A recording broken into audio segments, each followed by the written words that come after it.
السلام علیکم ورحمۃ اللہ وبرکاتہ۔ ان الحمد للہ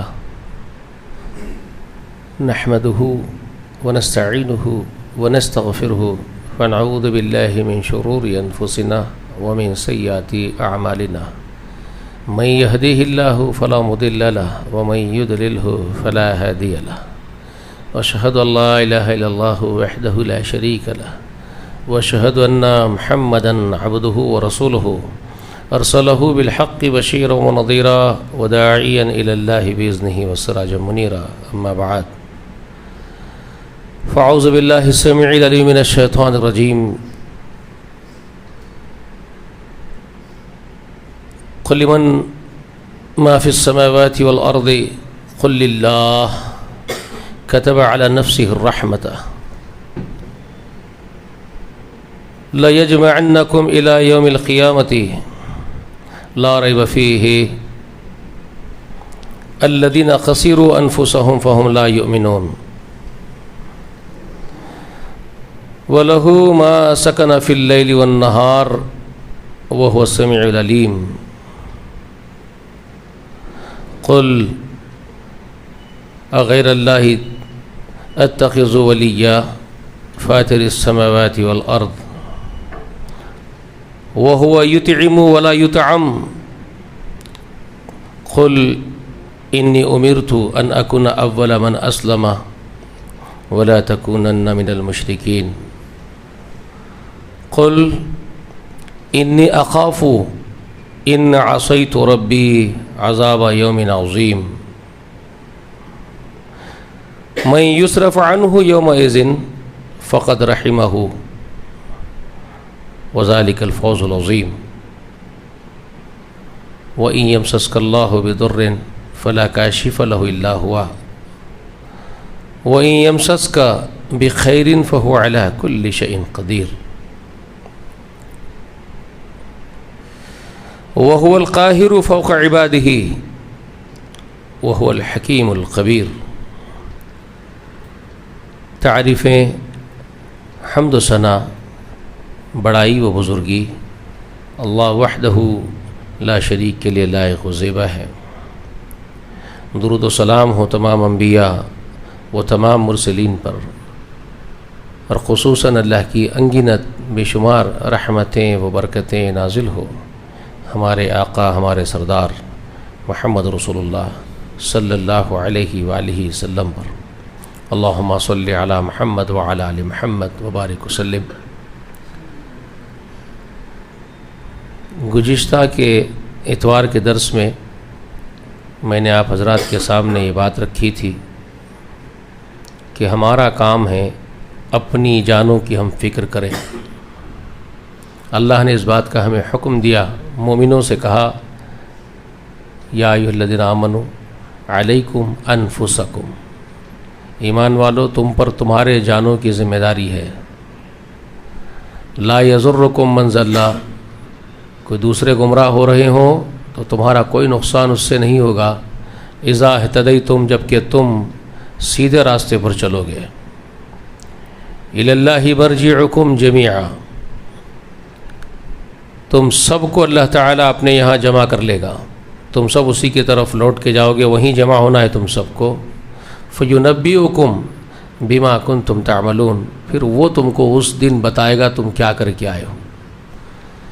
تو اس کی تفصیل میں نے آپ کے سامنے رکھی۔ آپ کا کام ہے نیکی کا حکم دے دینا، برائی سے روک دینا، بھلائی کو بھلائی کہہ دینا، برائی کو برائی کہہ دینا، لوگوں کو اس سے متنبع کر دینا، آگاہ کر دینا، حشر کے دن سے لوگوں کو ڈرا دینا، بتا دینا کہ دیکھو اس دن پکڑ ہوگی۔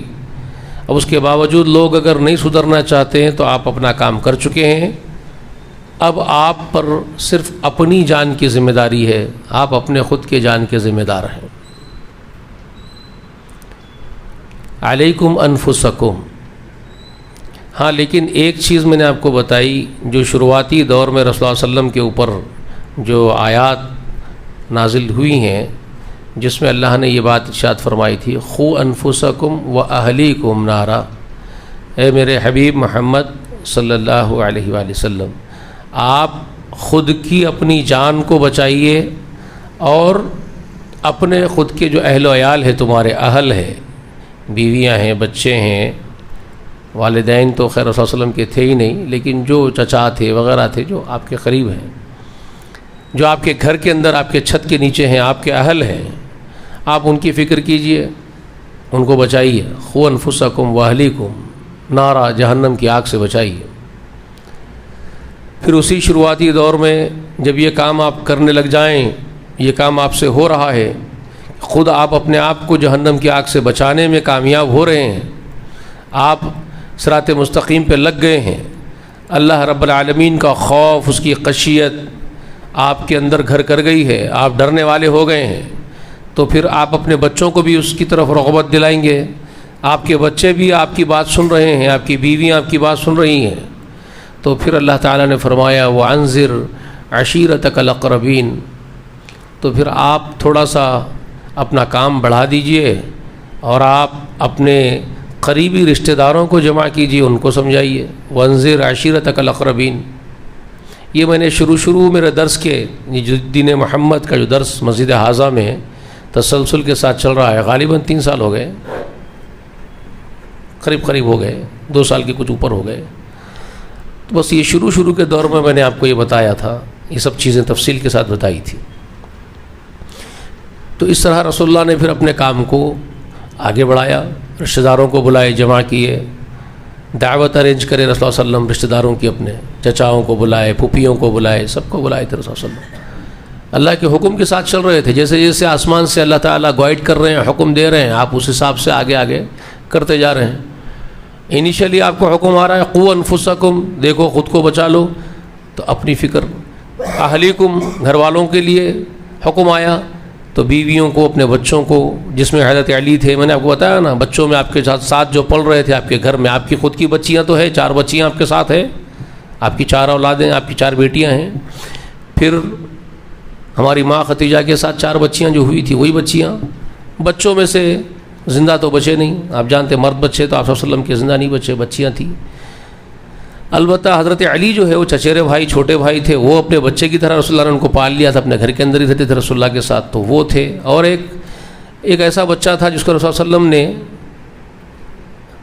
پال لیا تھا اپنے گھر میں، سر پہ ہاتھ رکھا تھا اس کے، بھورا بھٹکا بچہ بازار میں بکا تھا، تو آپ اس کو لے آئے تھے، اپنے بچے کی طرح پالے تھے، زید بن حارث کو، وہ تھے۔ تو ان سب کو تو رسول صلی اللہ علیہ وسلم نے اللہ کا خوف دلایا، اور ان کے دلوں میں اللہ نے ان کے دلوں کو پھیر بھی دیا، وہ اللہ سے ڈرنے والے بنے، رسول اللہ صلی اللہ علیہ وسلم کے دین کو قبول کیے۔ تو اس طرح ہوا، پھر اس کے بعد آگے بڑھے، رشتہ داروں کو بلائے، پھوپھیوں کو بلائے، چچاؤں کو، تایاؤں کو بلائے، وہیں سے مخالفت کرنا شروع کر دیا تھا۔ ایک شخص، میں نے آپ کو تفصیل سے بتایا تھا، وہ اسی دعوت سے بائیکاٹ کر کے چلا گیا تھا اٹھ کے، ابو لہب۔ پھر اس کے بعد حکم آیا یا ایھا المدثر قم فانذر، اے چادر میں اوڑھے ہوئے میرے محبوب، چھوڑ دیجئے بستر چادر۔ تو آپ نے اس حکم کی تکمیل کے لیے کھڑے ہو کر کے صفا کی پہاڑی پہ جا کر کے آپ کھڑے ہوئے اس دن، اور عام دعوت کا حکم آ گیا تھا کہ اب لوگوں کو بلائیے اور ڈرائیے۔ تو آپ پہلا کام کیے تھے یا قومی قولوا لا الہ الا اللہ، اپنی پوری قوم کو خطاب کیے تھے۔ وہاں سے دشمنیاں پھر جو بڑی ہیں، وہی چچا جو دعوت کو بائیکاٹ کرا تھا رسول صلی اللہ علیہ وسلم کی، اور لوگوں کو یہ بول کے گیا تھا اس کی بات سننے کا نہیں ہے، یہ ہمارے باپ داداؤں کو دیوانے سمجھتا ہے کیا۔ پہلی دعوت کے دن جو عام پہاڑی سے جو دعوت آپ صلی اللہ علیہ وسلم دی پوری قوم کو، تو اسی نے پتھر اٹھایا، پہلا یہی پتھر اٹھا کے کوسنے والا، رسول اللہ کو کوسنے والوں میں پہلا شخص تھا یہ۔ تبا لکا یا محمد نعوذ باللہ ثم نعوذ باللہ، اسی نے کہا تھا ہاتھ ٹوٹ جائے تمہارے محمد، نعوذ باللہ۔ یہ تو ہم یہ بول بھی نہیں سکتے، لیکن کیونکہ اب کتابوں میں ہے اور آپ حضرات سے شیئر کرنا ہوتا ہے تو بولنا پڑتا، ورنہ بولا نہیں جاتا۔ یہ آقا کی شان میں جو اس طرح کے گستاخانہ الفاظ اس نے استعمال کیے تھے، تو اللہ تعالیٰ غضبناک ہوئے تھے اس کے اوپر، اور اس کے بعد وہ صورت نازل ہوگی پوری کی پوری اس کے بارے میں، تبت یدا ابی لہب و تب، دونوں ہاتھ ٹوٹ گئے اس کے، ابو لہب کی غارت ہو گیا، وہ جہنم میں جائے گا، وہ اللہ نے غضبناک ہو کے اس کے اوپر جو ہے صورت نازل کر دی۔ اس کے نام سے. تو یہ کچھ ہوا شروعاتی دور میں. تو یہ ہوگا آپ جب نیکی کا حکم دیں گے اور برائی سے روکیں گے تو یہ کام ایک ایسا کام ہے صاحب, پھولوں کے ہار تو نہیں پہنائیں گے لوگ آپ کو. حق جانتے ہیں کیا بتایا رسول اللہ نے حق کے بارے میں؟ رسول اللہ نے فرمایا الحق مرن. کیا جی نیم بھائی؟ الحق مرن کہا, کڑوا. حق کڑوا ہوتا ہے, رسول اللہ نے فرمایا بہت کڑوا ہے حق, ہر کوئی حق کے گھوٹ نہیں نکل پاتا.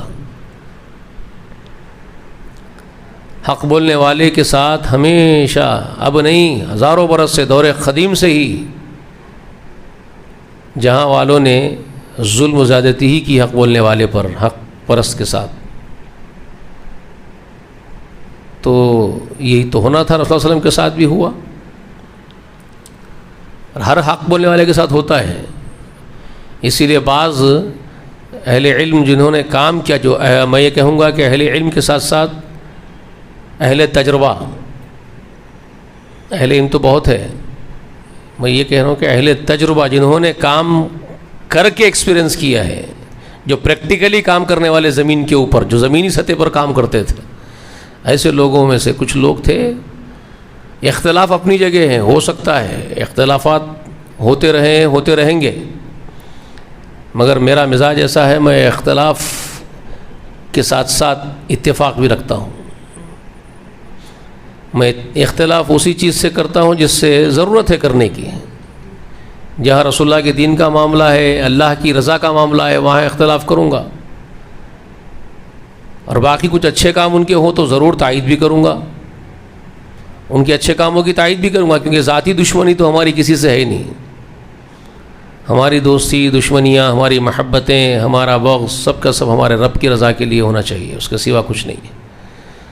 تو ان میں سے ایک جو اہل تجربے کار لوگوں میں سے ایک جماعت اسلامی کو جنہوں نے قائم کیا, اس کے جو بانی تھے مودودی صاحب, انہوں نے اپنے لٹریچر میں ایک بات لکھی ہے. ابھی بھائی اگرچہ کہ لوگ بہت گالیاں دیے ہوں گے بیچارے کو, مجھے معلوم ہے ان کے خلاف فتووں کے انبار لگے ہوئے ہیں. مولانا مودودی کو کفر کے فتوے دیتے ہوئے موٹی موٹی کتابیں لکھے, تبلیغی جماعت کے ہمارے بھائی, ہمارے علماء دیوبند کے, اور کوئی پیچھے نہیں ہے اس میں. ہمارے سلفی علماء بھی بہت بیچاروں کے جو ہے قصیدے پڑھتے رہتے ہیں گالی گلوچ کے ان کے لیے. تو خیر وہ اپنی جگہ ہے, اور مجھے بھی ان کی بہت ساری باتوں سے اختلاف ہے, وہ ہوگا, میں نے ابھی کہا آپ سے اختلاف ہونا اپنی جگہ ہے, لیکن میں ان کی تائید بھی کرتا ہوں. محنتی آدمی ہے, تجربے کار ہے, دین کے لیے محنت بہت کیا, دین کے غلبے کے لیے جدوجہد کیا ہے, قرآن و سنت کے لیے بھاگ دوڑ کیا ہے. تو اللہ تعالیٰ اس کی نیکیوں کا اس کو اجر دے. کسی کو بھی جو بھی خدمت کیے ہیں, اللہ ان کو ان کی جو خوبیاں ہیں, جو نیکیاں ہیں, اس کا اجر دے. اور ہماری دعا ہے کہ جو غلطیاں اور سہو ہو گئی ہے تو اللہ ان کو معاف کر دے. تیرا معاملہ ہے, اور وہ تیرے بندے, تو چاہے جہنم میں ڈال دے, تو چاہے جنت میں ڈال دے, تیرا معاملہ ہے, تیرے بندے ہیں. ہم کسی کے بارے میں کچھ نہیں بولیں گے. ہم تو اپنے بارے میں فکر مند ہے کہ ہمارا کیا ہوگا. ہم تو ڈرتے ہیں اس بات سے کہ ہمارے ہی قبول ہوں گے کہ نہیں ہوں گے, ہمارے منہ پہ مار دیں گے اٹھا کے, ہمیں ہی نہیں معلوم ہے. ہم کسی کو اور کو بول کے کہاں پھنسیں گے بھائی. تو یہ پھنسنے کی ضرورت نہیں ہے ہم کو بول کے, میں اس سے بہت ڈرتا ہوں, ضرورت نہیں ہے. اچھے کاموں کی تائید ہے, اللہ قبول کرے, غلطیاں ہیں تو اللہ معاف کرے, اور اللہ کا معاملہ اللہ کے بندے جو چاہے کرے. اس میں سے انہوں نے ایک اچھی بات یہ کہی تھی, اگر تم حق کا کام لے کے کھڑے رہو گے تو حق کا کام ایسا نہیں ہے. انہوں نے لکھا اپنے لٹریچر میں کہ لوگ تمہیں پھول کے ہار پہنا دیں, مٹھائی کے ڈبے لا کے تمہارا سواگت کریں, یہ حق کا کام تو ایسا نہیں ہے کہ لوگ تمہاری آؤ بھگت کریں گے. انہوں نے کہا کہ اگر تم نے دین کا کام کیا, حقیقی دین کا کام اگر تم نے زمین پر کیا, تو پھر یہ بات یاد رکھ لو, تمہارا سامنا فرعون سے بھی ہوگا, نمرود سے بھی ہوگا, سمجھے آپ, حامان سے بھی ہوگا, شداد سے بھی ہوگا, تمہارا سامنا ابو لہب سے بھی ہوگا, ابو جہل سے بھی ہوگا.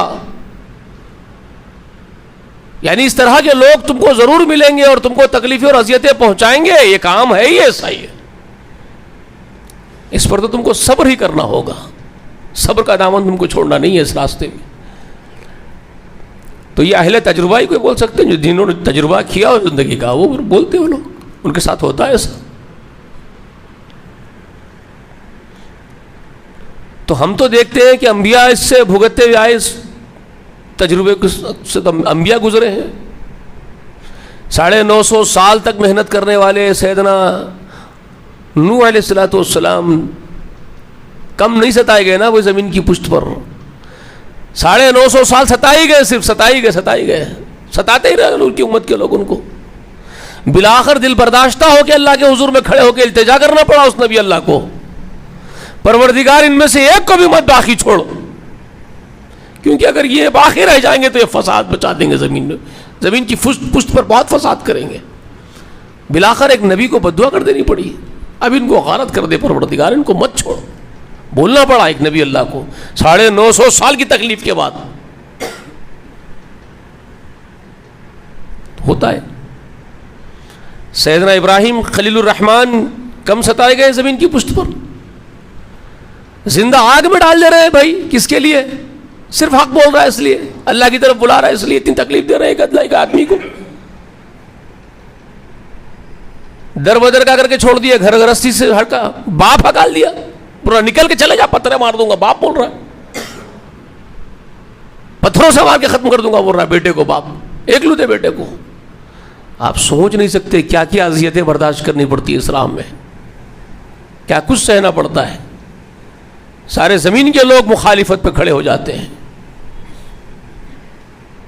آپ تنہا ہو جاتے ہیں، اکیلے پڑ جاتے ہیں.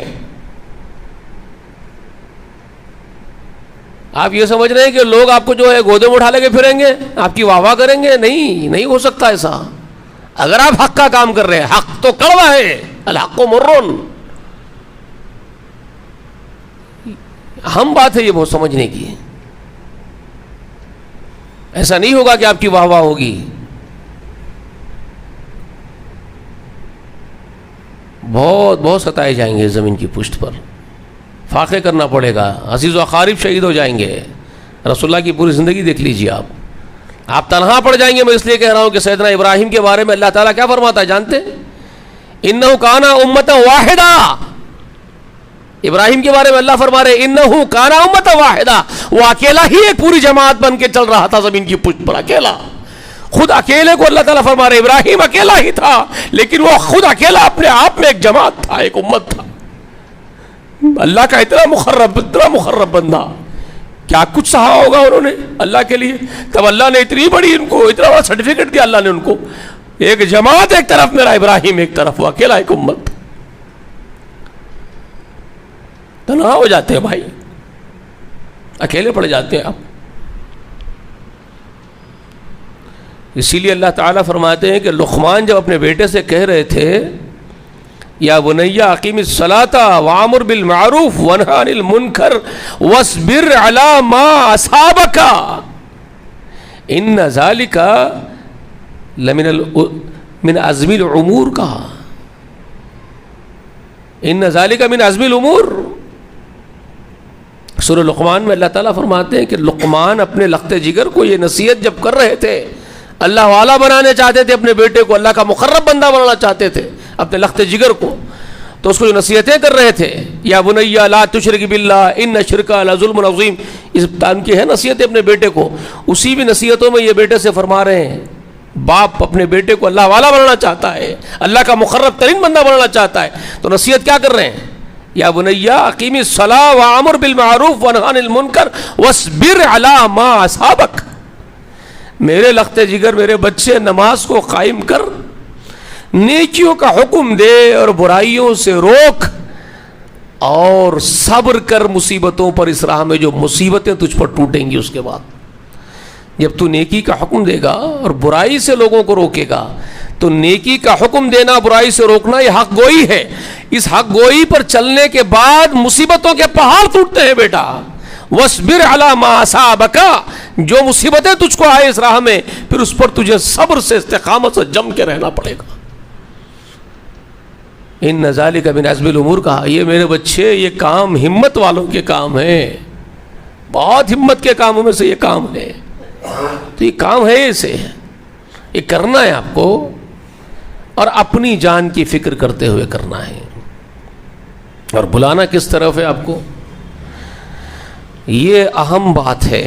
جب یہ کام کرنا ہے، یہ میں کہہ رہا ہوں، اور میں نے آپ سے کہا کہ بعض لوگ تو اس بات کا ارادہ کر کے بیٹھ گئے ہیں، اور میں نے آپ سے کہا کہ تقی عثمانی جو پڑوسی ملک کا ایک مفتی ہے وہ تو کہہ رہے ہیں کہ کام بند کرو، اب تبلیغی جماعت سے انہوں نے کہہ بھی دیا کہ کام روکو، ختم کرو، اب بند، برخاست، ختم ہو گیا، دور ختم ہو گیا تبلیغ کا کام کرنے کا۔ کیوں کہہ رہے ہیں وہ مفتی؟ وہ یہی آیت پڑھ کے کہہ رہے ہیں جو میں پڑھ کے سنایا سورہ مائدہ کی آیت نمبر 105، یا ایھا الذین آمنوا علیکم انفسکم، ایمان والو تم پر تمہاری جانوں کی فکر ہے، اپنی اپنی جانوں کی فکر کرو۔ وہ دور آ گیا ہے، وہ کہہ رہے ہیں، جس کی خبر رسول اللہ نے دی۔ میں نے گزشتہ آپ کو سنایا نا واقعہ پورا، یاد ہے نا؟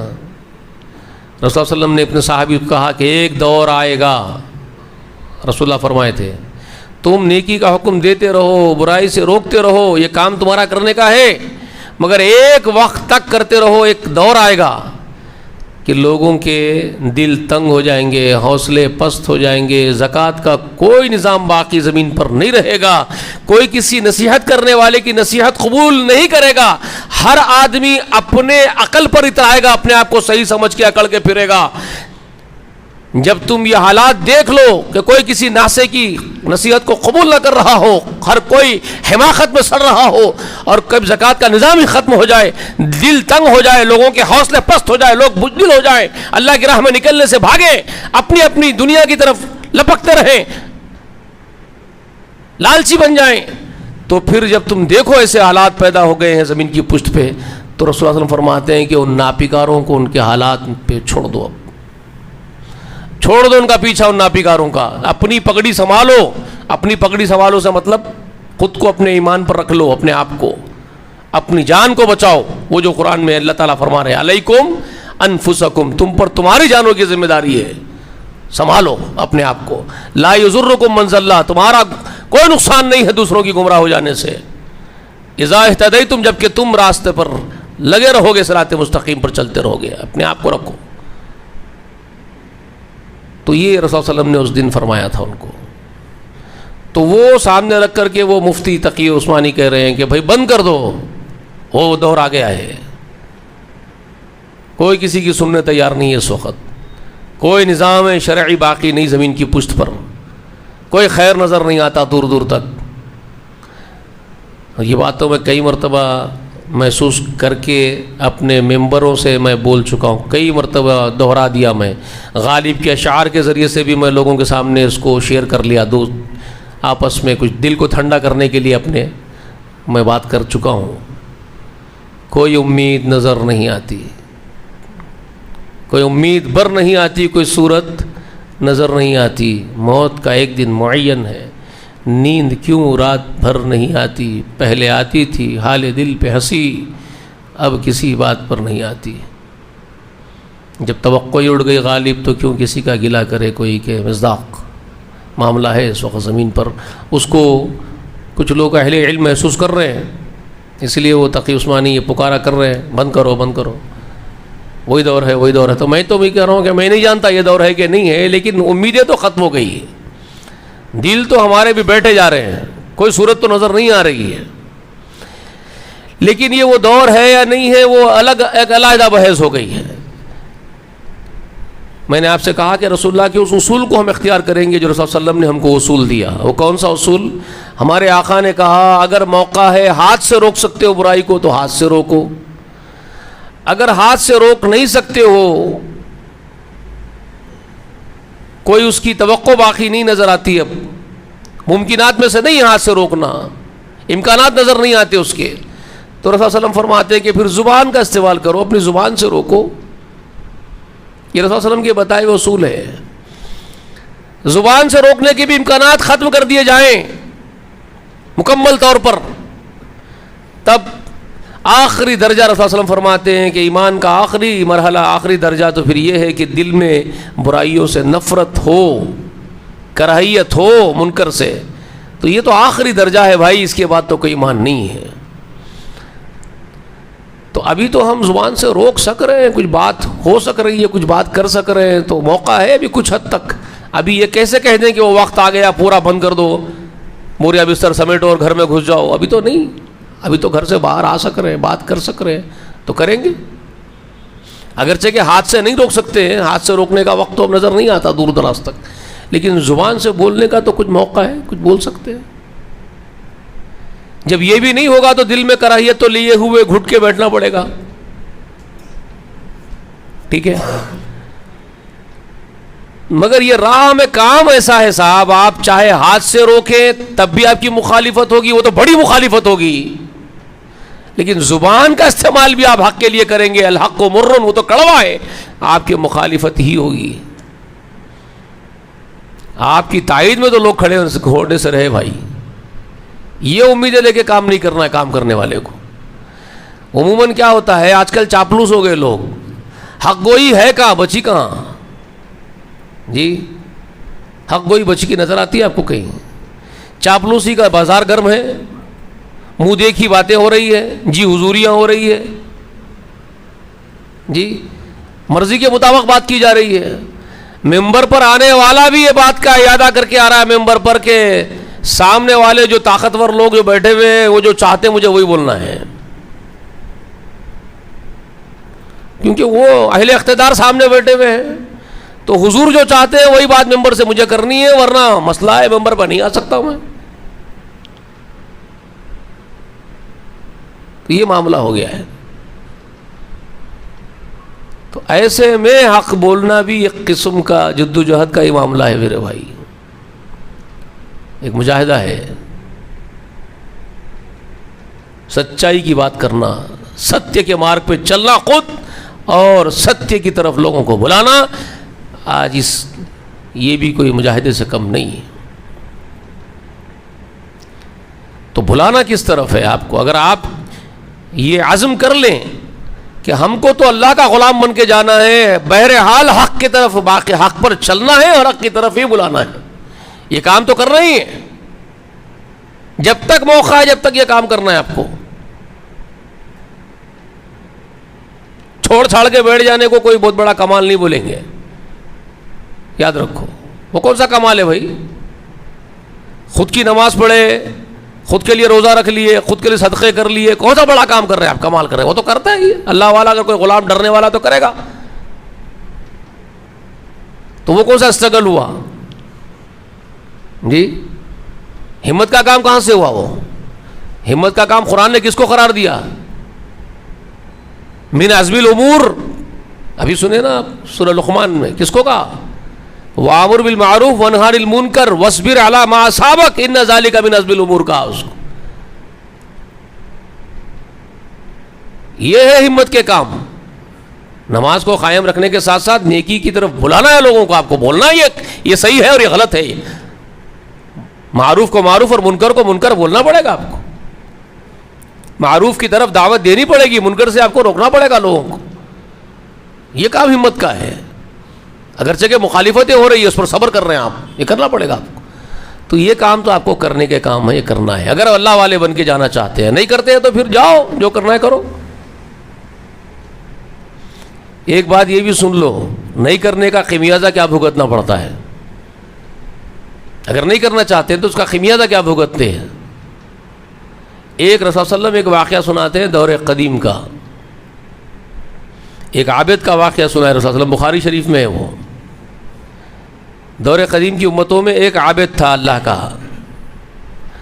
اور رسول اللہ نے فرمایا اتنا زبردست عابد تھا اللہ کا، اتنا ولی اللہ تھا وہ آدمی کہ پلک جھپکنے کی اتنی دیر بھی اس نے اللہ کی نافرمانی نہیں کی تھی۔ اور جس بستی میں وہ رہتا تھا وہ بستی کے لوگ سب نافرمان تھے، ان کے گناہ اتنے بڑھ گئے کہ اللہ تعالیٰ غضبناک ہو کر کے ان کے عذاب کا فیصلہ کر دیے اس بستی والوں کا، اور جبرائیل کو بلا کر کے حکم دیا کہ جاؤ اس بستی کو عذاب سے الٹ دو۔ جبریل امین پلٹے زمین سے اللہ کی طرف، پھر چلے گئے عرش پہ اور فرمانے لگے پروردگار عالم، وہاں تو ایک ایسا بندہ ہے اس بستی میں جو آپ سے بے انتہا محبت کرتا ہے، آپ کی عبادتوں میں اس قدر مشغول رہتا ہے اور اتنا فرما بردار ہے آپ کا کہ پلک جھپکنے کے برابر بھی آپ کی نافرمانی نہیں کرتا۔ تو رب العالمین جلال میں آگے جبریل سے کہتے ہیں ہمیں معلوم ہے، اللہ کو تو سب کچھ معلوم ہے، ہم جانتے ہیں اور ہم یہ چاہتے ہیں کہ عذاب کی شروعات اسی سے کرو. اللہ نے فرمایا جاؤ عذاب کی شروعات اسی سے کرو. اب بولو. اور اس کے بعد اللہ تعالیٰ فرماتے ہیں کہ اس کی غیرت مر گئی. اس قریے میں رہنے والے اجتماعی میری نافرمانی کرتے ہیں, میرے شریعت کے دھجیاں اڑاتے ہیں, میرے قوانین توڑتے ہیں, میری رضا کو پیچھے ڈال دیتے ہیں, اور میرے سوا اوروں کی عبادتوں میں لگے رہتے ہیں, لوگوں کی آؤ بھگت میں لگے رہتے ہیں, اور یہ خود اپنی میری عبادت کر کے خود خاموش بیٹھا رہتا ہے.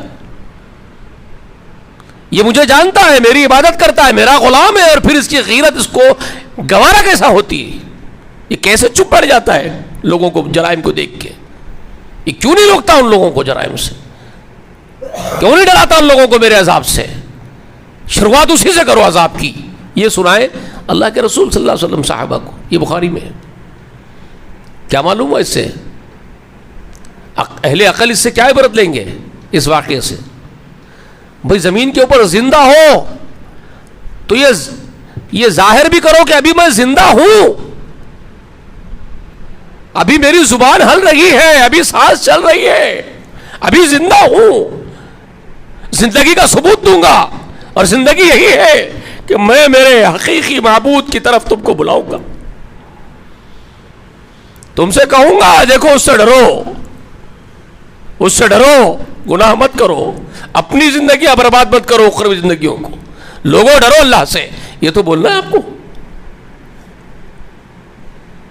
وہ کون سا کمال آپ کر رہے ہیں؟ گھر میں خود عبادت کر کے پڑے ہوئے ہیں.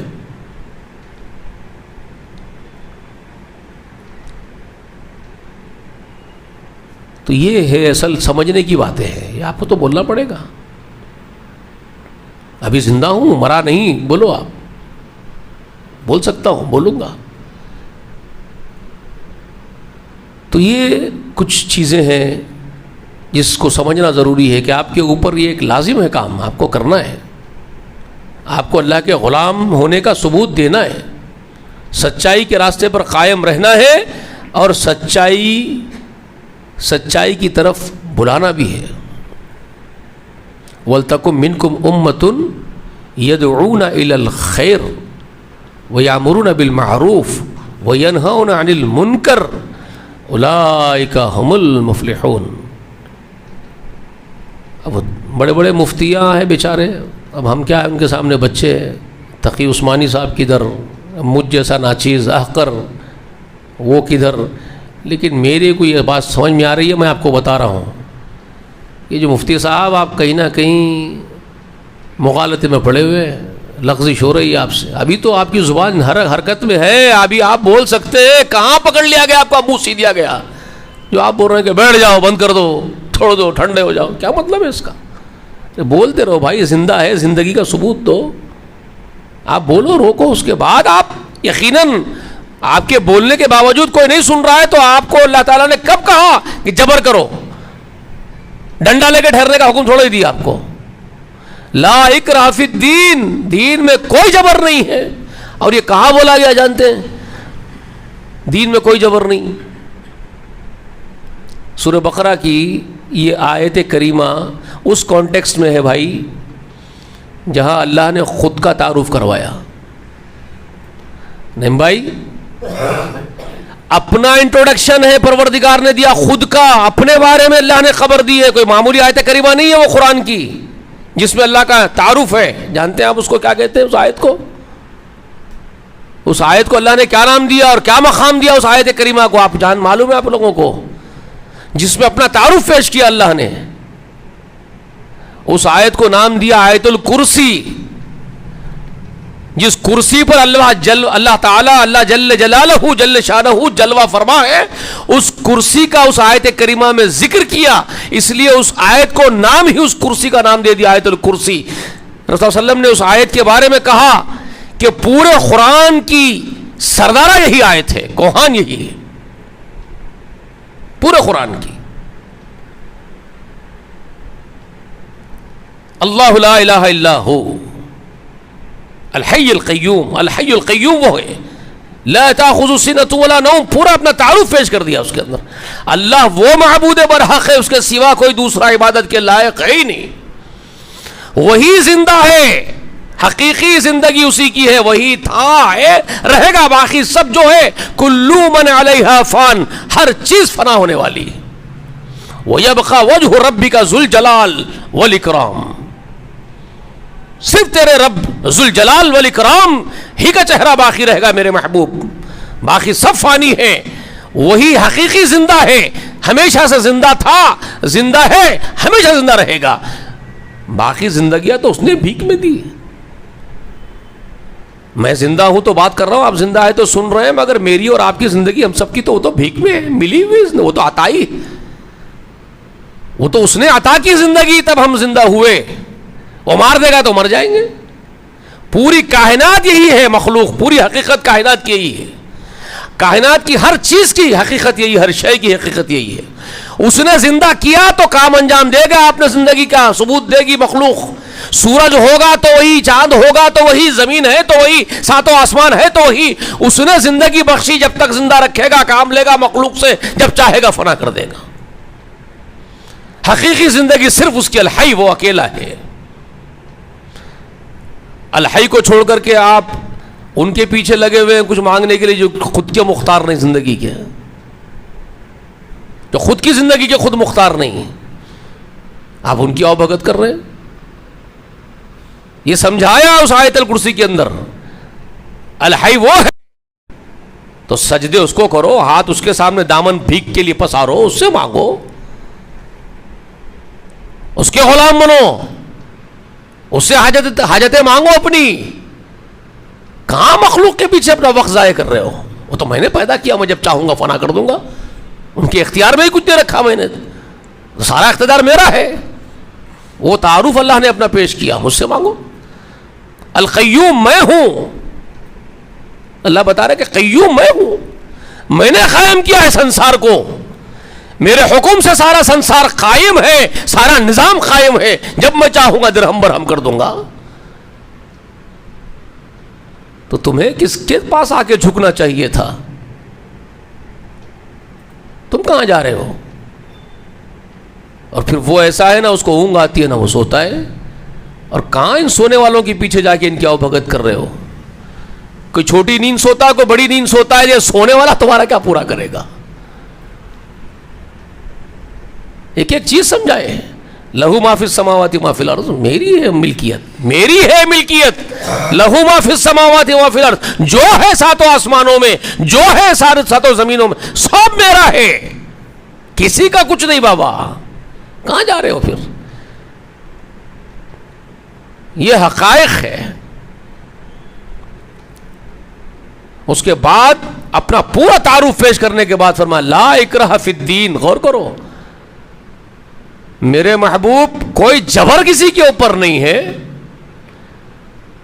جناتوں انسانوں ان سب کو آپ یہ بتا دیو میرے بارے میں، آپ میرے بارے میں آپ پیغام پہنچا دیے، اللہ وہ ہے جس کے سوا کوئی معبود نہیں، زندہ وہی ہے، حی وہی ہے، قیوم وہی ہے، نہیں سوتا، نہ اس کو اونگ آتی ہے، جاگیریں اسی کی ہے، اقتدار اسی کا ہے ساتوں آسمان زمین میں، سب آپ میرے بارے میں بتا دیے نا، بس اب کسی قسم کا جبر کسی پر نہیں ہے، میں کسی کو زبردستی اپنے قدموں میں نہیں ڈالنے والا، اللہ فرما رہے ہیں، ڈنڈا مار کے نہیں جھکاؤں گا میرے قدموں میں کہ آؤ جھکو سجدے کرو مجھے، میں اپنے آپ محمود ہوں، سارا سنسار بھی سجدہ مجھے نہ کرتا ہو تب بھی محمود میں ہی ہوں، اور سجدے کرتے ہو تب بھی محمود میں ہی ہوں، مجھے ضرورت نہیں ہے کسی کی بھی، لیکن جو میرے سامنے آپ جبرن ڈال دو کسی کو، لا اکراہ فی الدین، کوئی جبر نہیں، کوئی زبردستی نہیں میرے دین میں، کسی کو پکڑ دھکڑ کے مسلمان مت بناؤ میرے لیے آپ، یہ آیا حکم، وہ آرڈیننس ہوا ہے، وہ لا اکراہ فی الدین قد تبین الرشد من الغی فمن یکفر بالطاغوت ویؤمن باللہ فقد استمسک بالعروۃ الوثقی لا انفصام لها واللہ سمیع علیم۔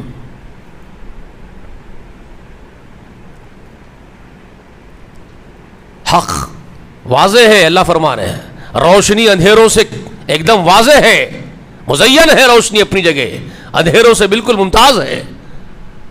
اندھیرے اجالے برابر ہو سکتے ہیں کیا؟ ہدایت گمراہیوں سے واضح ہے، جو آنا ہے آئے، نہ آتا ہو تو جبر مت لاؤ. ہاں جو طاغوت کو ٹھکرا دے اور مجھ پر ایمان لے آئے, اللہ فرما رہے ہیں جو اللہ پر ایمان لے آئے طاغوت کا انکار کر کے, بہت بڑا مضبوط کڑا اپنے لیے وہ تھام لیا ہے, وہ خوشخبری اس کو سنا دو.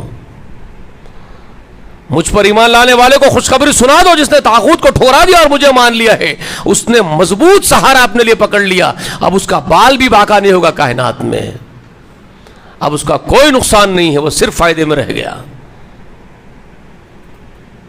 یہ وہ خبر دی گئی. تو جبر تو ہے ہی نہیں نا. آپ بھی اگر بول دے رہے ہیں لوگوں کو کہ بھائی دیکھو حق یہ ہے, اس کو پکڑو, اور لوگ آپ کی مخالفت کر رہے ہیں تو کرتے رہے ٹھینگے سے, آپ تو نقصان میں نہیں پڑے نا, آپ کا تو فائدہ ہی ہوا. آپ تو اپنے حقیقی معبود کے غلام بن کے اپنا کام کر دیے ہیں. آپ کی قدر وہ کرے گا, لوگ کرے نہ کرے, لوگ کرے نہ کرے آپ کی قدر, آپ کا مالک ہے, خالق ہے, مولا آپ کا, وہ تو قدر کرے گا. آپ اس کے غلام بن کے گئے, وہ تو کہے گا میرا غلام آیا ہے, عزت سے لے آؤ میرے غلام کو. فرشتوں سے بولے گا سلام الرب الرحیم, تو بولے گا, وہ بولے گا آپ کو سلام الرب من رب الرحیم, سلام ہے میرے اس غلام پر اس کے رب کی طرف سے. من رب الرحیم کہے گا, تیرے رحیم رب کی طرف سے تجھ پر سلام. آپ کو یہ کم ہے کیا, یہ انعام کم ہے کہ آپ کے لیے میرے لیے؟ بتائیے. پوری کائنات کا بادشاہ, پوری کائنات کا خلاق اگر آپ سے کہے سلام تجھ پر ہے تیرے رب رحیم کی طرف سے, یہ کوئی کم انعام ہے کیا؟ مجھے بتائیے. جی, نزول من غفور الرحیم, قرآن کہتا ہے بھائی یہ نزول من غفور الرحیم. فرشتے خوشخبری سناتے ہوئے بولتے ہیں تیرے رب کے طرف سے اب تیری مہمان نوازی کی جائے گی, تیرا رب تیرا میزبان بن رہا ہے. ایک غلام کے لیے انعام کم ہے کیا کہ کائنات کا خلاق اس کا میزبان بن کے اس کی مہمان نوازی کرے, اس غلام کی, ادنا غلام کی. اب یہ انعام کوئی چھوٹا انعام تو نہیں ہے نا اس کے لیے, ہے کیا بھائی؟ چھوٹا انعام ہے. تو پھر آپ اپنے رب کے غلام بنیں گے تو آپ کی بے قدری نہیں ہوگی. آپ مخلوق کی فکر لے کے بیٹھے ہوئے, یہ کیسی عقل ہے بتاؤ؟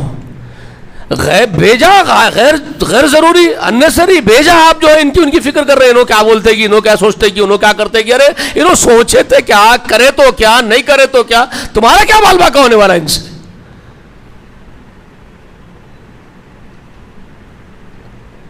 سب کچھ کرنے والا قادر مطلق کر دیا تو اس سے اچھا اور کیا ہونا تمہارے کو.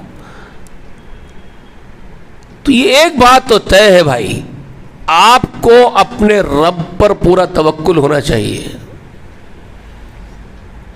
اس لیے اب آپ کا بلانا کس طرف ہے؟ میں نے سورہ انعام کی چند آیت آپ کے سامنے تلاوت کی ہے,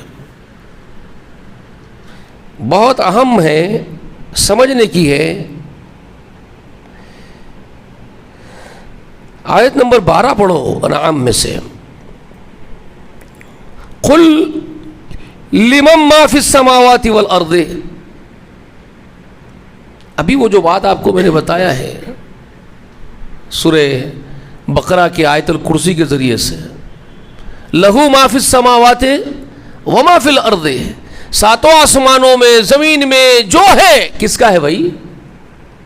لہو ما فی السماوات. وہی سوال یا انداز میں پوچھ رہے ہیں.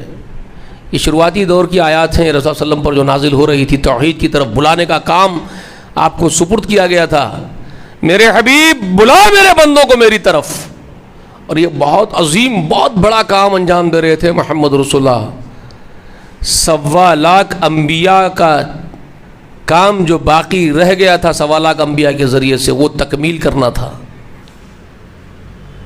معمولی کام نہیں تھا. 1.25 لاکھ انبیاء کا کام جو ابھی ادھورا تھا, اور اس کو پورا کرنے کا ذمہ رسول اللہ کے کندھوں پر رکھا گیا تھا, اس کی تکمیل کا ذمہ دیا گیا تھا. اور وہ عظیم پروجیکٹ پر کام کرنا تھا محمد رسول اللہ کو. تو آپ اللہ کی طرف دعوت دے رہے ہیں. اس شروعاتی دور میں اللہ تعالیٰ یہ سوال پوچھتے ہیں اور کہتے ہیں کہ نبی ان سے پوچھو, قل لمن ما فی السماوات والارض, کس کا ہے پوچھو. ساتوں آسمانوں میں, زمین میں, جو بھی تم دیکھ رہے ہو, جو تخلیق بھی نظر آتی ہے تم کو, جہاں تک تمہاری نگاہیں, تمہاری تحقیق, تمہاری ریسرچ, تمہارا علم تم کو جہاں تک پہنچائے پوری کائنات میں, یونیورس میں, تم جہاں جہاں تک چلے جاؤ, جو جو تم دیکھو, جو جو تم تحقیق کرو, وہ کس کا ہے؟ اللہ پوچھ رہے ہیں کس کا ہے وہ. فی السماء, فی السماوات والارض, ساتوں آسمانوں میں جا کے جھانک کے دیکھو, زمین میں جہاں چاہے چلے جاؤ, جو تم کو نظر آتا ہے, جہاں تک تم جا سکتے ہو, جہاں تک تمہاری تحقیق جا سکتی ہے, تمہارا علم جا سکتا ہے, وہ کس کا ہے؟ جی اب پوچھ لو, جواب کو نہیں دے رہے ہیں. جواب تم سے کیا بنے گا؟ تمہاری اوقات کیا ہے جواب دینے کی؟ تم جانتے کتنا ہو؟ تم جانتے کتنا ہو؟ جس زمین میں تم رہتے ہو بابا, پوری اپنی خود کی زمین کو تم پورا نہیں جانتے, اور اب تک بھی نہیں جانتے. جب قرآن نازل ہو رہا تھا 1400 سال پہلے, اس وقت تو آپ سوچنا ہی نہیں, کوئی امکانات ہی نہیں تھے. بیچارے کیا جانتے تھے؟ نہ سائنس, نہ ٹیکنالوجی, نہ تحقیق, نہ ریسرچز آپ کی, کچھ بھی تو نہیں تھا. جی وہ کیا جانیں گے بیچارے؟ وہ تو اپنے جہاں کے یہ عرب, جن عربوں کے سامنے بول رہے ہیں, وہ تو خود اپنے ہی زمین کی, عرب کی زمین کو ہی نہیں دیکھے, ریگستان نہیں جانتے تھے پورا کا پورا کتنا ہے. سو اتنی زندگی چھوٹی موٹی ان لوگوں. اور سوال اللہ تعالیٰ پورے کائنات کے جنات اور انسانوں سے کر رہے ہیں بھائی, پورے زمین والوں سے. بولو نا بھائی کس کا ہے؟ ساتوں آسمانوں میں ہے سو کس کا ہے, زمین میں ہے سو کس کا ہے, اور تم جانتے ہیں کتنا ہو. آج بھی یہ سوال موجود ہے قرآن میں. یہ قیامت کی صبح تک رہے گا, اور قیامت تک آنے والے تمام جنات و انسانوں سے سوال رہے گا. اور آج بھی بات وہی ہوگی کہ تم جانتے کتنا ہو, تمہاری اوقات کتنی ہے. اتنی سائنس ٹیکنالوجی بڑھ گئی نا بھائی. پوچھو ان سائنسدانوں سے, خود کی زمین میں جو سمندر ہے, آج بھی تم اس بات کا دعویٰ نہیں کر سک رہے ہو کہ ہم نے سمندر کی تہ تک جا کر کے پورا سمندر دیکھ لیا ہے.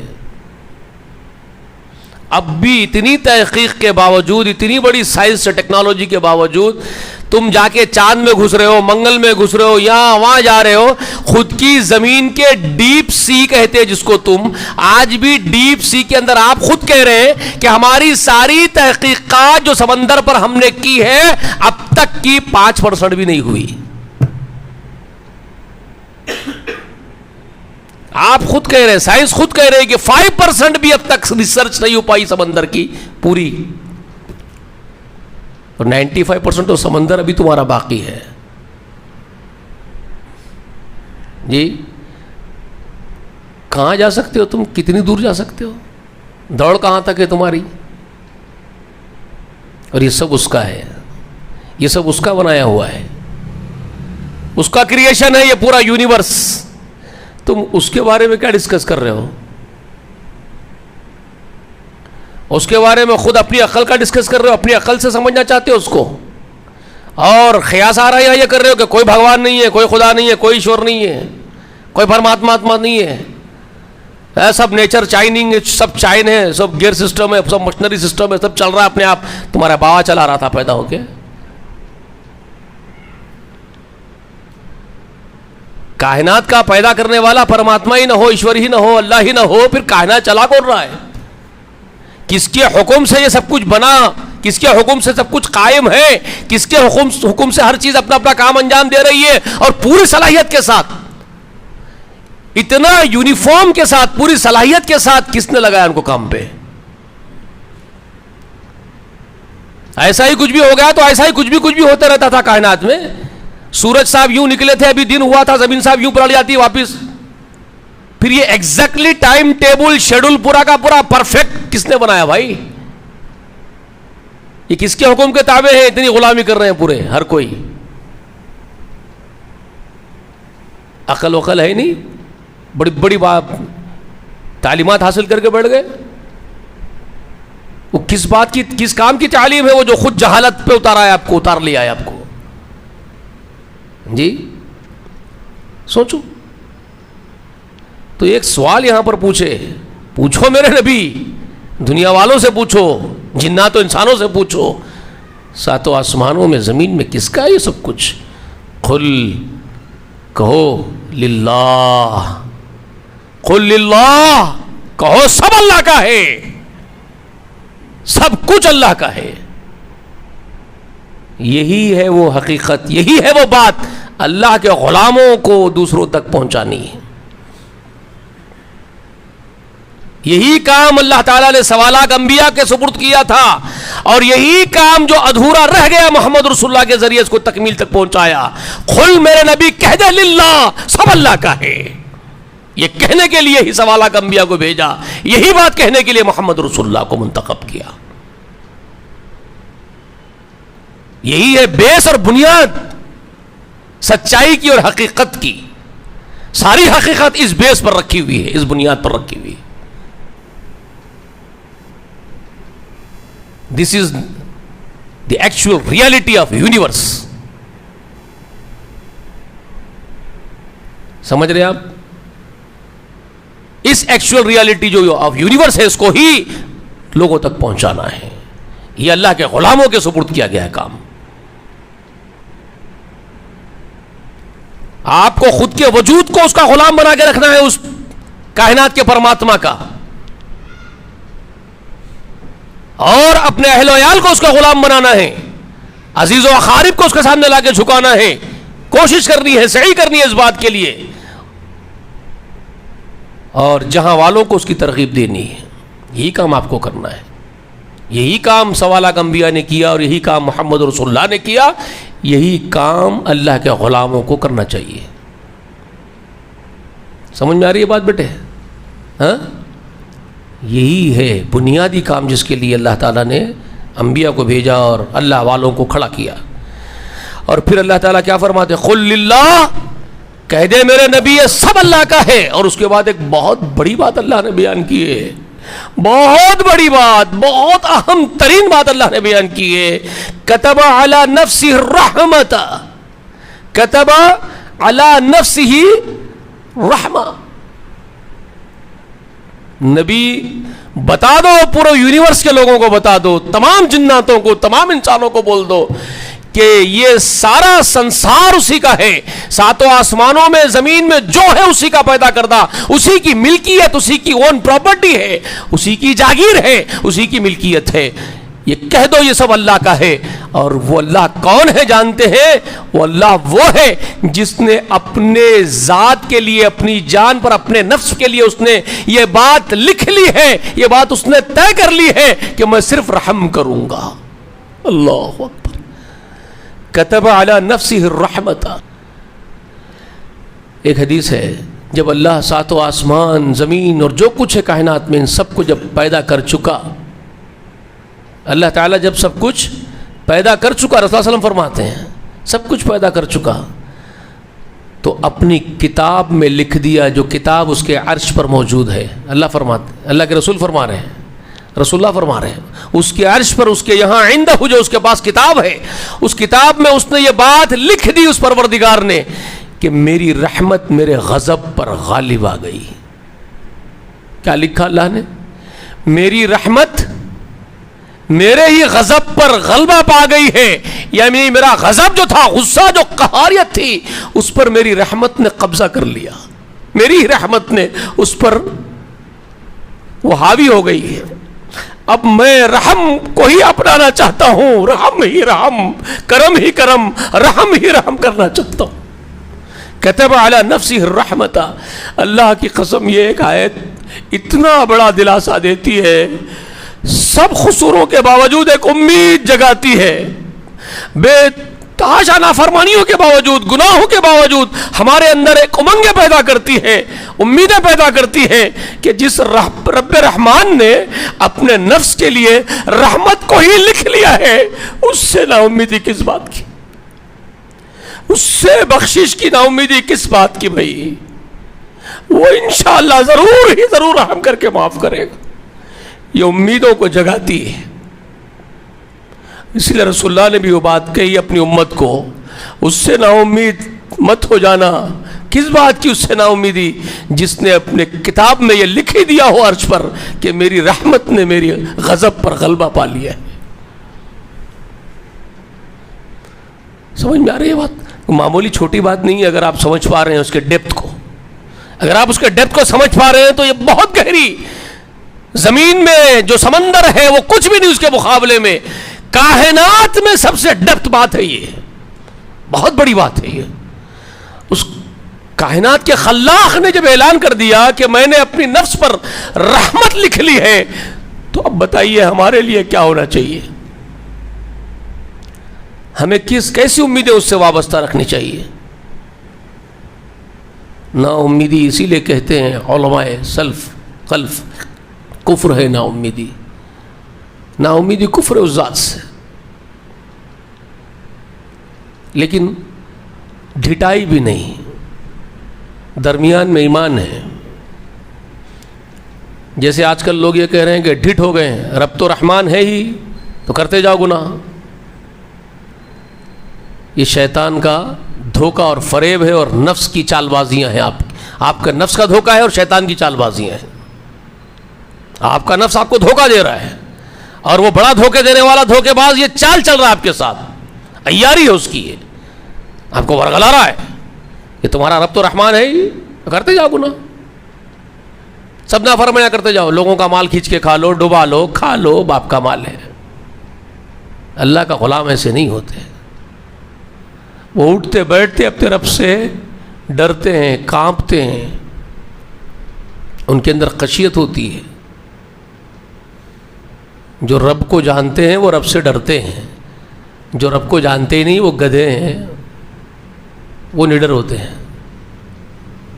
یاد رکھو، جو نڈر ہے ان کے بارے میں سمجھ لیجئے، جو گناہ پہ گناہ کرتے چلے جا رہے ہیں اور ڈر نام کا، خوف نام کی کوئی چیز ان میں نہیں ہے، تو پھر یہ بات آپ یقین مان لیجئے کہ وہ بھلے ہی اللہ اللہ کرتے چلے جائیں، پوری زندگی ان کی زبان سے اللہ اللہ نکل رہا ہو، مگر یہ بات طے ہے کہ وہ نادان گدھے ہیں، پرلے درجے کے بے وقوف ہیں، وہ اللہ کو جانتے ہی نہیں ہیں۔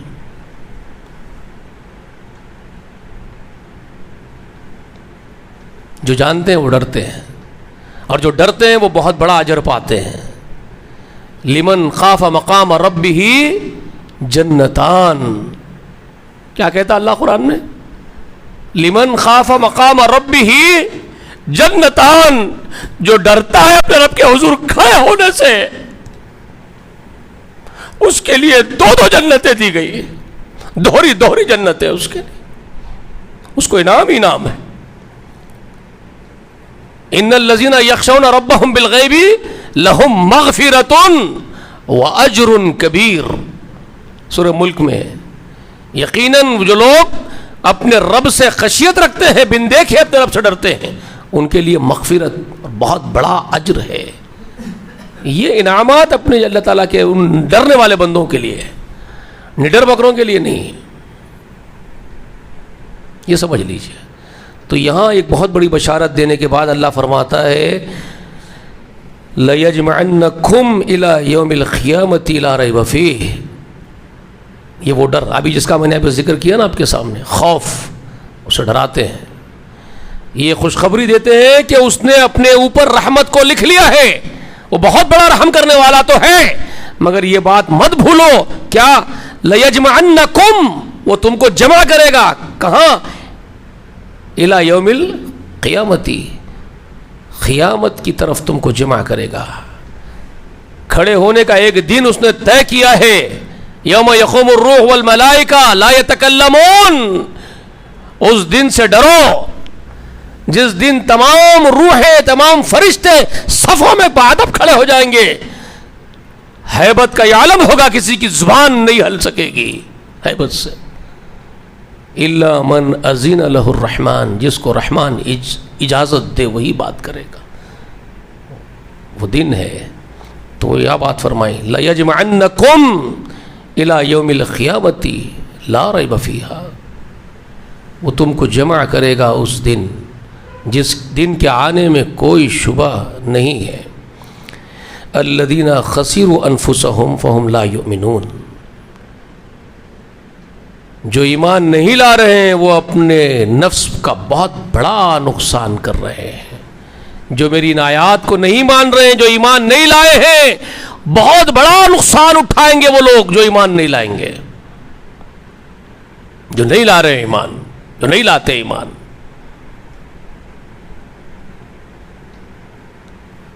سمجھ میں آئی بات بیٹے؟ یہاں سے رسول صلی اللہ علیہ وسلم کی، یہ رسول صلی اللہ علیہ وسلم کا بنیادی وہ کام ہے، بیسیکلی کام جو اس وقت کھڑے ہو کے رسول صلی اللہ علیہ وسلم لوگوں کو متنبہ کر رہے ہیں، الرٹ کر رہے ہیں۔ اور کیا کہتے ہیں اللہ تعالیٰ؟ وَلَهُ مَا سَكَنَ فِي اللَّيْلِ وَالنَّهَارِ۔ یہ بہت ڈیپتھ والی آیاتیں ہیں۔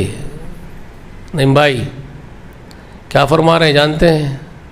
لَهُ مَا سَكَنَ فِي اللَّيْلِ وَالنَّهَارِ، جس طرح فرمایا کہ جو ساتوں آسمانوں میں ہے، جو زمین میں ہے، سب اسی کا ہے، اسی طرح فرما رہے ہیں جو راتوں میں سکینت پذیر ہونے والی مخلوق ہے، جو دن میں سکینت پذیر ہونے والی مخلوقات ہے، سب اسی کی ہے۔ اب تم کیا جانتے ہو راتوں کی مخلوقات کتنی ہے اس پروردگار کی؟ کتنی اشیاء ہیں جو راتوں کے لیے مخصوص کی گئی ہے، کتنی اشیاء ہیں جو دن کے لیے مخصوص کی گئی ہے، کتنی خلق ہے جو راتوں کے لیے پیدا کی گئی ہے، کتنی خلق ہے جو دن کے لیے پیدا کی گئی ہے۔ تمہیں کیا شعور؟ تم کتنا جانتے ہو کائنات کو؟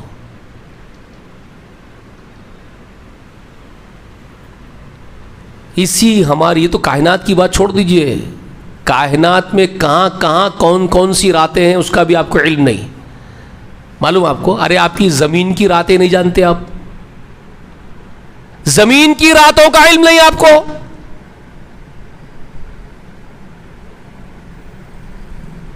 نارتھ وے جانتے ہیں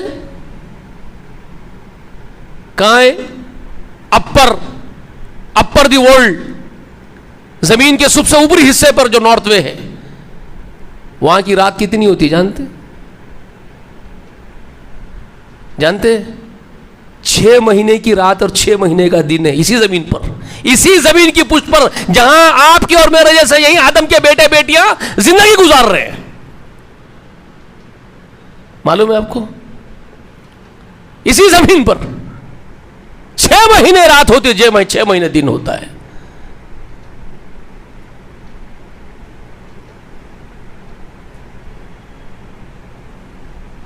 ابھی کائنات کو کہا جانتے آپ؟ زمین کی راتوں اور دنوں کا یہ حال ہے، تو پھر اور گرہ ہے، منگل گرہ، وہاں کی رات کتنی بڑی، دن کتنا بڑا ہے، اور بہت سارے گرہ ہیں، وہاں کتنے دنوں کی رات، کتنے دنوں کی دن نکلتا ہے، آپ کو کیا معلوم ہے؟ یونیورس کے بارے میں آپ کیا جانتے ہیں؟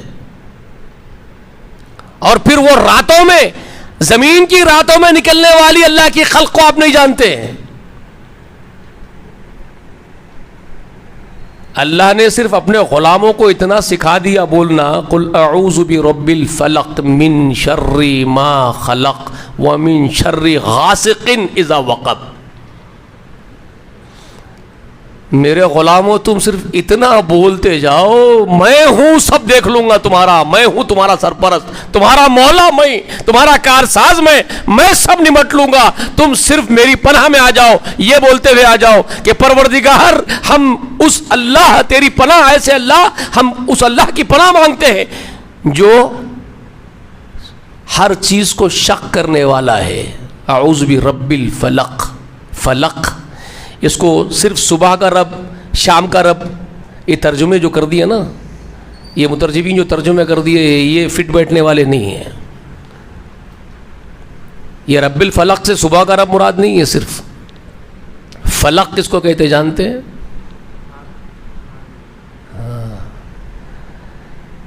اللہ فالق حب والنوا، سورہ انعام میں اللہ تعالیٰ فرماتے ہیں اللہ وہ ہے جو گٹلیوں کو اور دانوں کو شق کرتا ہے۔ فالق، فلق،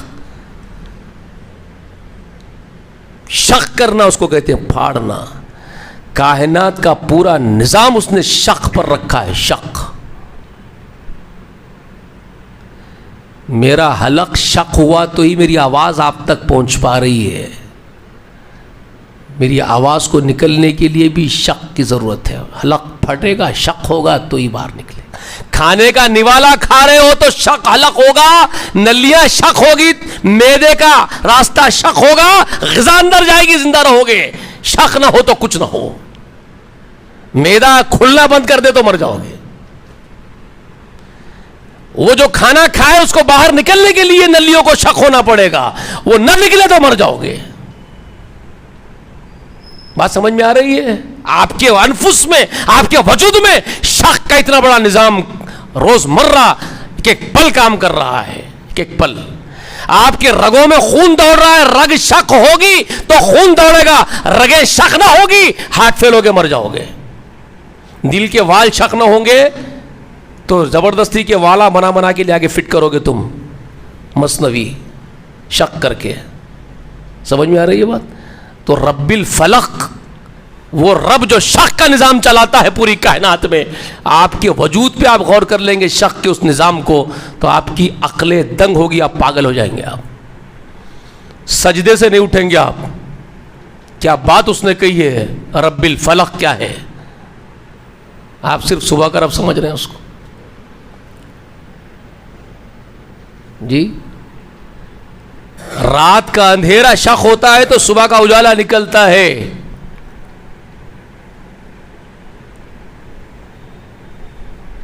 گٹلی اور دانے کا ذکر جو اللہ سورہ انعام میں فرما رہے، فالق حب النوا، حبیب النوا، جو گٹلی اور دانے کو پھاڑتا ہے. کبھی غور کیا؟ کبھی اس پر غور کیا ہم لوگوں نے؟ وعلیکم السلام. کھجور کی گٹلی میں نے کئی مرتبہ مثالیں دی. پھوڑ کے دکھاؤ پتھر لے کے. ایک پتھر لو اور کھجور کی گٹلی رکھ کے پھوڑ کے دکھاؤ. پھٹ جاتی ہے؟ اچھل جائے گی. پھٹتی نہیں، پھٹتی نہیں ہے. لیکن جب وہ زمین میں گر جاتی ہے اور جب اس کا حکم ہوتا ہے اس پروردگار کا تو اس کو شق کرتا کون ہے؟ وہ اللہ اپنے حکم سے شق کرتا ہے. اور اس میں سے کیا نکلتا ہے؟ وہ کون سی چیز اس کو شق کر کے باہر نکلتی ہے؟ اس میں سے اس کو پھاڑ کے جو باہر نکل رہا ہے وہ کیا نکلتا ہے بھائی؟ وہ کمپل. اور اس کی طاقت گٹلی کے مقابلے میں کیا ہے اس کمپل کی؟ وہ کمپل گٹلی کو، اتنی سخت گٹلی کو پھاڑ کے باہر منہ نکال لیا، اس کو انگلیوں لگا ٹوٹ جاتا.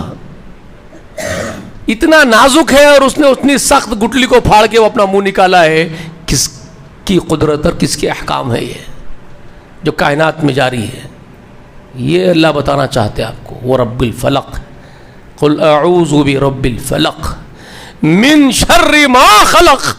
اور یہ سکھاتے اپنے غلاموں کو اللہ تعالیٰ، جناتوں اور انسانوں جو میرے غلام ہیں، میری پناہ میں آنے کے لیے بولو رب الفلق، ہم تیری پناہ مانگتے ہیں. کس سے؟ کس سے؟ ہر وہ شر سے جو تو پیدا کیا ہے کائنات میں.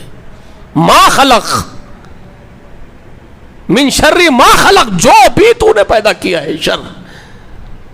اس لیے کوئی شر کائنات کا از خود اپنی طاقت اپنے اندر نہیں رکھتا. کوئی شر بھی جب کام کرتا ہے تو باذن اللہ کام کرتا ہے. یاد رکھو کس کے اذن سے کام کرتا ہے؟ وما هم بضارین به من احد الا باذن اللہ. کوئی نقصان پہنچانے والا کائنات میں پوری کسی کو نقصان نہیں پہنچا سکتا، کسی ایک کو بھی، مگر وہ اللہ کے اذن سے پہنچا سکتا ہے.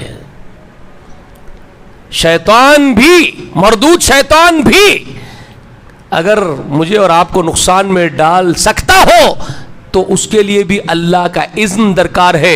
اذن نہ ہو تو آپ کا بال باقا نہیں کر سکتا، اس میں طاقت نہیں. سمجھ میں آئی بات؟ کسی میں طاقت نہیں پوری کائنات. یہ اللہ باذن اللہ کو سمجھو، یہ اس کے حکم ہے. اس لیے اس نے کہہ دیا کہ میری پناہ مانگ لو، میں تم کو بچانے والا ہوں. اور یہ مجھ سے کہو کہ رب الفلق، ہم تیری پناہ میں آتے ہیں. رب الفلق، تیری پناہ مانگتے ہیں شک کرنے والے پروردگار. ہر اس شر سے پناہ مانگتے ہیں تیری جس کو تو نہیں پیدا کیا ہے. وَمِن شَرِّ غَاسِقٍ اِذَا وَقَبَ، اور اندھیرے کے تمام اندھیروں کے شر سے. جو اندھیرے چھا جاتے ہیں تو اس میں جو شر ہوتا ہے آپ جانتے ہیں. اسی لیے کہہ رہا ہوں میں یہاں پر جو اللہ فرما رہے سورہ انعام میں، کیا فرما رہے ہیں؟ لہو ما سکن فی اللیل والنہار، اسی کا ہے جو سکونت پذیر ہوتے ہیں راتوں میں بھی اور دن کے اجالوں میں بھی. رات میں مخلوقات جتنی ہے، دن میں مخلوقات جتنی ہے، سب کس کی ہے؟ اسی کی پیدا کردہ ہے، سب اسی کی جاگیر ہے. سمجھے بات؟ سمجھ میں آ رہی ہے نا؟ تو کس کی پناہ میں جائیں گے پھر؟ اسی کی پناہ میں جانا ہے نا، جس کا سب کچھ ہے اسی کی پناہ میں جانا ہے. آپ برخوردار یہ سمجھ رہے ہیں کہ سانپ کاٹے گا تو مر جائیں گے، اس لیے اس کو دودھ پلاؤ، اس کو مائی باپ بنا لو تو انہیں کاٹے گا ہی نہیں. سمجھ میں آئی یہ بات؟ آپ سانپ کو یہ سمجھ رہے ہیں کہ سانپ جی حضور ہو گئے، مائی باپ ہو گئے. ارے ان میں کوئی طاقت نہیں ہے بھیا، وہ تو مخلوق ہے اس کی.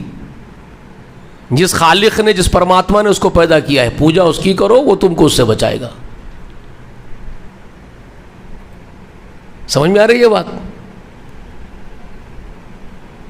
ہر نقصان دینے والے کی آؤ بھگت کر رہے ہیں، اس کو مائی باپ بنا رہے ہیں. کسی علاقے میں چلے گئے، پہاڑی کے جنات کو بول رہے ہیں، پہاڑی کے جنات ہم تیری پناہ میں آتے ہیں، تو وہ کیا اکھاڑ لے گا آپ کا؟ بغیر باذن اللہ وہ کچھ کرنے والا ہی نہیں ہے آپ کو. آپ اس جنات کے معبود، اس کے خالق کی پوجا کرو، وہ اس کے شر سے تم کو بچائے گا. اسی لیے ان دو صورتوں کو رسول اللہ نے نام کیا دیا جانتے ہیں آخر کے؟ سورہ فلق ناس کو موعظتین. موعظتین، اللہ کی پناہ میں لے جانے والی، پناہ میں رکھنے والی دو صورتیں. تعویذ، اسی سے تعویذ جو بولتے ہیں نا تعوذ سے، یہ گلے میں لٹکا کے پھر چندی، کالا دھاگا، ہاتھ میں کڑا، لال دھاگا، اور آپ یہ سمجھ رہے ہیں یہاں بڑے چندی بن لیے ڈنڈ کے اوپر، یہ سمجھ رہے ہیں یہ بچا لیں گے آپ کو؟ یہ تعویذ ہے آپ کی؟ آپ کی تعویذ اللہ کا خود کا کلام ہے، جس کو سمجھنا ہے آپ کو، جو آپ کو اللہ کی پناہ میں لے جائے گا. وہ موعظتین ہے، دو صورتیں ہیں، اور وہ گلے میں لٹکانے کے لیے نہیں ہے، آپ کے جگر کے اندر، سینے میں آپ کے عقیدے کے ساتھ بسی ہونی چاہیے وہ، اور زبان سے ادا ہونی چاہیے. وہ یہ لٹکا کے رکھنے کے لیے نہیں ہے وہ. تو پہلے یہ سمجھ لو، یہ چیزاں اس طرف آپ کو بلانا ہے. رسول اللہ نے وہ کام کیا ابتدائی دور میں. یہ قرآن رسول اللہ سے گفتگو کر رہے اللہ تعالیٰ، میرے حبیب ان سے پوچھو، ان کو یہ سب چیزیں بتاؤ، بتاؤ تمہارا رب کون ہے، کیسا ہے، کائنات کس کی ہے، کائنات پہ قبضہ کس کا ہے، راتوں میں قبضہ کس کا ہے، دن پر قبضہ کس کا ہے، راتوں کی مخلوق پر قبضہ کس کا ہے، دن کی مخلوق پر قبضہ کس کا ہے، سب اس کا ہے، بتاؤ. وہی ہے جس کی ایک عبادت پکڑو تو سارے شر سے بچ جاؤ گے، اس کو چھوڑو گے تو ہر ایک کے در پر پڑے رہو گے، کچھ ہونے والا نہیں ہے. یہ کام محمد رسول اللہ صلی اللہ علیہ وسلم نے کیا. آپ کی مخالفتیں کی گئی ہے، آپ کو اذیتیں دی گئی ہے، آپ کو تکلیفیں دی گئی ہے، آپ نے برداشت کیا ہے. سمجھ میں آ رہی ہے باتیں؟ تو اور آگے لے کے چلنا ہے مجھے، یہ سب چیزوں کو آپ کو بتانا ہے. اگلے اتوار کو آئیں گے تو انشاءاللہ پھر بتاؤں گا آگے، بہت وقت ہو گیا ہے. تو آج کے میرے اس درس میں جو بات میں نے آپ کو سمجھانے کی کوشش کی ہے، آپ کو خود کو کیا کرنا ہے، اپنے نفس کو، اس کی ذمہ داری آپ پر ہے، علیکم انفسکم کی. تو آپ کو کیا کر کے رکھنا ہے، اپنے نفس کو اس ایک اللہ کا غلام بنا کے زندہ رکھنا ہے. صرف اس کے غلام بن کے جینا ہے آپ کو. چاپلوسیاں، آؤ بھگتے، جی حضوریاں، یہ ایک مومن کے لیے اس کا شیوا نہیں ہے، مومن کا شیوا نہیں ہے. ٹھوکر پر رکھتا ہے مومن مخلوق کو، اور اللہ سے محبت کرتا ہے، بے پناہ محبت. سمجھے؟ اسی کی پرواہ کرنا ہے آپ کو. کیا بتائیے آپ کو؟ آپ اس کے غلام بنے ہوئے ہیں تو پھر لوگوں کی فکر بھی آپ کو کرنی ہے، لوگوں کو اللہ کی طرف بلانا ہے، حق بات کرنی ہے، حق پر جمے رہنا ہے. اگرچہ کہ وہ آسان نہیں ہے، ہمت والوں کے کام ہے حق پر رہنا، حق کی طرف بلانا. ایمشے کے کام نہیں ہو، چاپلوسوں کے اور اللہ پر توکل نہ کرنے والوں کے کام نہیں ہوتے. وہ جن کا توکل اللہ کی ذات پہ نہیں ہے، وہ ہر ایک کے قدموں میں پڑے ہوئے ہیں. اس کی جی حضوری کر رہے ہیں، اس کی آؤ بھگت کر رہے ہیں، اس کی چاپلوسی کر رہے ہیں، کیونکہ توکل ہی نہیں ہے اللہ کی ذات، وہ کہیں بھی جائے گا. یہ اللہ کے غلاموں کا کام نہیں ہے کہ ہر ایک کی ہو بھگت کرے، وہ صرف اللہ پر توکل کرے اور بلائیں گے اللہ کی طرف، اگرچہ کہ لوگ ناراض ہو رہے ہوں وہ اللہ کی حقیقت لوگوں کے سامنے رکھیں گے، سچائی رکھیں گے، چاہے لوگ پسند کرتے ہو نہ کرتے ہو۔ اور یہ ہمت کے کاموں میں سے ان ذالک من عزم الامور، واصبر علی ما اصابک، اس پر صبر کرنا ہوگا آپ کو، یہ کام پر صبر کرنا پڑے گا آپ کو، استقامت سے ڈٹ کے رہنا پڑے گا، اذیتیں سہنی پڑے گی لوگوں کی، مخالفتیں برداشت کرنی پڑے گی، یہاں تک کہ تنہا ہو جائیں گے، یہاں تک کہ آپ تنہا ہو سکتے ہیں اور ہو جائیں گے۔ سیدنا ابراہیم خلیل الرحمن کے بارے میں اللہ جو کہہ رہے ہیں انہ کان امۃ واحدہ، اکیلا ہی ایک جماعت تھا میرا غلام، اکیلا پڑ گیا تھا، سب چھوڑ دیے تھے اس کو، اکیلا پڑ گیا، لیکن وہ میرا تھا، ساری جہاں کی جماعت ایک طرف، میرا ابراہیم اکیلا ایک جماعت۔ اللہ فرما رہے ہیں اللہ کے لیے آپ کو ڈٹنا پڑے گا، ایک سمت رہنا پڑے گا آپ کو، ایک سمت، سمجھ میں آئی بات؟ یہ کام آپ کو کرنا ہے، اور کس طرف بلانا ہے؟ وہ جو محمد رسول اللہ کو اللہ فرما رہے ہیں، 1.25 لاکھ انبیاء جس طرف بلاتے رہے تم کو اسی طرف بلانا ہے، اور یہی وہ کام ہے جس کا کام تم کو لے کے کھڑے ہونا ہے، قم فانذر، اور لوگوں کو ڈرانا ہے، یا ایھا المدثر قم فانذر، کھڑے ہو جاؤ اب اس کے لیے تم، اور وہ کام تم کو کرنا ہے۔ تو رسول اللہ نے یہ کام کیا، سمجھ میں آ رہی ہے میری باتیں آپ کو؟ اب اس کے بعد والی آیات اور بھی ہیں جو آپ کو میں سمجھاؤں گا۔ اب رسول اللہ صلی اللہ علیہ وسلم نے اپنی خاندان سے، اپنی قوم سے، اپنے معاشرے سے ایک سوال پوچھا تھا، قل غیر اللہ یتخذ ولیا، کیا تم لوگ پوچھو رسول اللہ ان سے، کیا میں قل غیر اللہ یتخذ ولیا، کیا میں اللہ کے سوا کسی غیر کو، اللہ کے غیر کو اپنا ولی بنا لے کے بیٹھ جاؤں؟ میرا ولی تو اللہ ہے، میں تو اللہ کے سوا کسی کو اپنا ولی بنانے کا نہیں۔ یہ تفصیل آئندہ درس میں سمجھاتا ہوں، جو آپ ہر ایک کو اپنا ولی بنا کے پھر رہے ہو نا، آپ یہ ولی وہ ولی وہ ولی۔ رسول صلی اللہ علیہ وسلم کیا کرتے تھے؟ رسول صلی اللہ علیہ وسلم کس کو اپنا ولی بنائے ہوئے تھے؟ اور اللہ تعالیٰ نے رسول اللہ کو حکم کس بات کا دیا ہے؟ یہ قرآن پڑھے تو سمجھ میں آتا، نہ اللہ کی کتاب جانتے نہ اللہ کو جانتے۔ تو آئیے انشاءاللہ آئیں گے نا بھائی، بلکہ میری خواہش یہ ہے کہ ہر ایک آدمی جو ہے موجود ہے اپنے ساتھ ایک ایک کو پکڑ کے لا لے گے تو دگنے ہو جاتے ہیں آپ لوگ، بات پہنچ جاتی ہے، اہم باتیں ہیں جو لوگوں تک پہنچنا ضروری ہے تو پہنچ جاتی ہے۔ اللہ سے دعا ہے کہ اللہ تعالی ہم سب کو کہنے کی توفیق عنایت فرمائے۔